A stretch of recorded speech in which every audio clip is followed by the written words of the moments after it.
Who won the debate between Kamala Harris and Donald Trump? Did Kamala win, or did Trump win, or did they both win?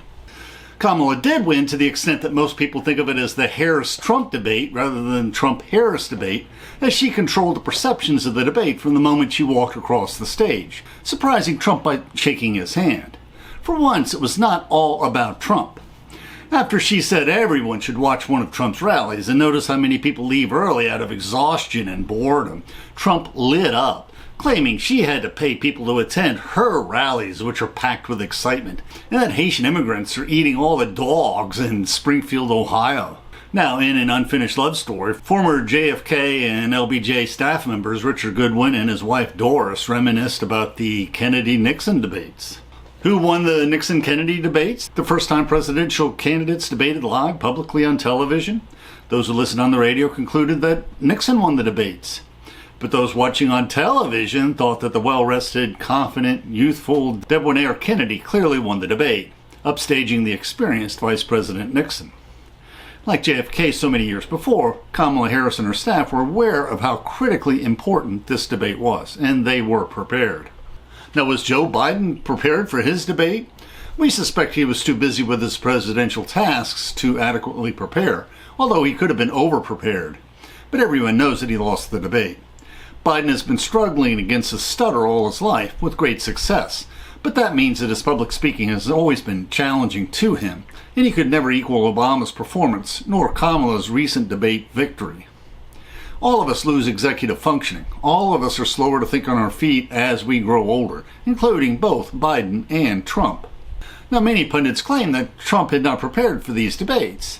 But in a way, Trump had been preparing for the debate for the past decade. Trump does not care about his legacy. Trump does not care about policy. Trump does not care about governing. All Trump looks forward to are his beloved rallies, where he continually practices his lines, searching for the zingers the crowds love.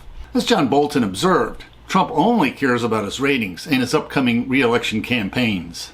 Doris Kearns recalls her reactions in seeing the JFK-Nixon debate on television. After the candidates were announced, I immediately noticed Kennedy's dark suit, sharply defined against the gray background of the black and white recording, in contrast with Nixon's indistinct gray suit. Kennedy's composed posture contrasted with Nixon's fidgetiness. "It's not fair," blurted Doris when she was rewatching the debate on YouTube. "It is a debate, not a beauty contest." "What has fair got to do with it?" her husband Dick retorted. Now, unlike Nixon, Kennedy knew that on television he needed to speak to the camera, directly to the people, rather than responding to Nixon or the moderator. Doris noticed, watching the two men side by side, the contention that Vice President Nixon was the more seasoned and mature candidate, possessed of greater authority and capacity to lead, had vanished before the first debate was over. Kamala Harris also did a better job than Trump in talking to the camera, to the people watching television. She was effective when she looked at Trump as he continually lied, laughing at the whoppers. She acted like a commander-in-chief when she manhandled the scowling Trump. In contrast, Trump never looked at her, especially when she reminded him that he was a convicted felon and sex offender. And there was a split screen in the Harris-Trump debate, and Kamala's remarkable facial expressions showed her command of the stage. Did she practice these expressions as part of her preparation? Or has she been practicing them for much of her life as a former prosecutor? Trump's signature red tie and dark blue suit always looks good on television, in contrast with Joe Biden's skinny, wan appearance, clad in a dark blue suit and dark blue tie that made him look more like an undertaker. But Kamala Harris's smart suit was just perfect on television, so Trump did not have an advantage there. There's no debate that Kamala Harris won the debate, but the liberal pundits are bashing Trump when he claimed that he also won the debate. These pundits are wrong because Trump did also win the debate. He said what he wanted to say, he shouted what he wanted us to hear, and he repeated what got him elected in 2016. Why does his hardcore base love Trump? He throws away the dog whistle. He says out loud thoughts that they have been ashamed of for decades, and taught has trumped them that they should be proudful of these shameful thoughts, that we should not be ashamed of shameful thoughts. So in his own world, Trump did win this debate. He said exactly what he wanted to say.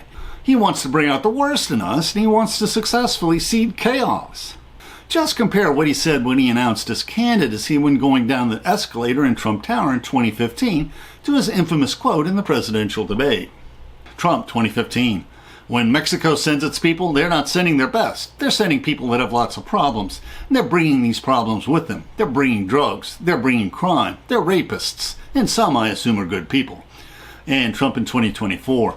In Springfield, the Haitians are eating the dogs.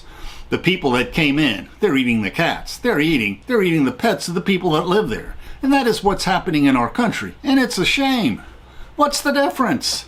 Trump's only path to victory in 2024 is to continue stirring up the hate and prejudice that won him the election in 2016.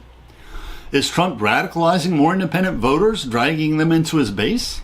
Trump's question, when did Kamala Harris turn black, may have been more calculating than it seemed. Do not forget there are many older voters who will vote for an old, boring white guy who will never vote for a younger black woman, whether she could pass for white or not. Hopefully they will be outnumbered by black and liberal voters who will be excited to vote in numbers never seen before.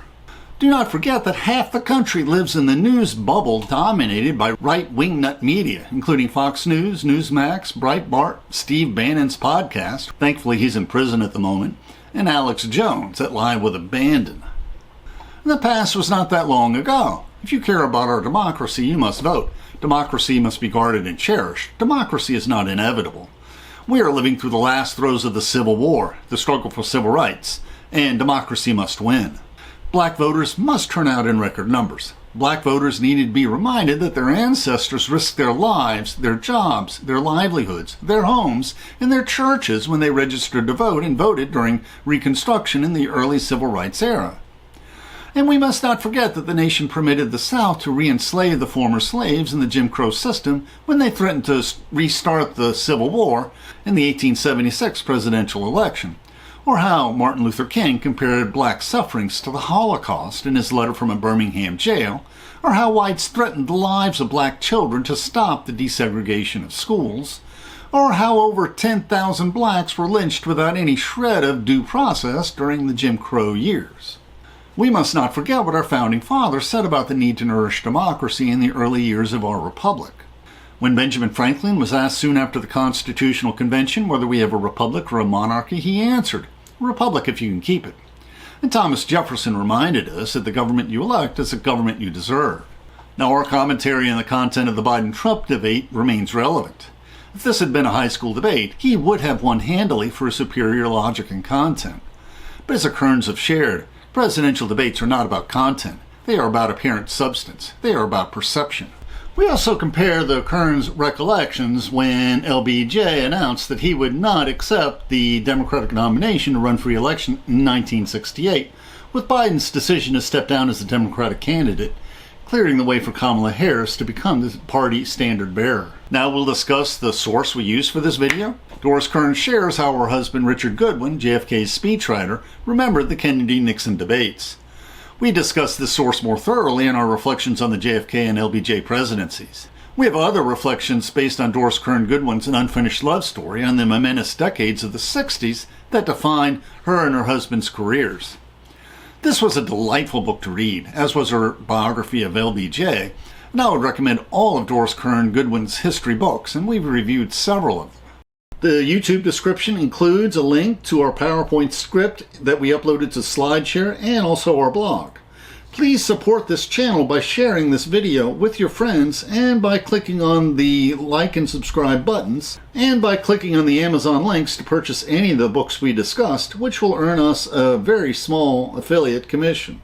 And please consider becoming a patron of our channel. Plus, we will host special discussion groups for our patrons.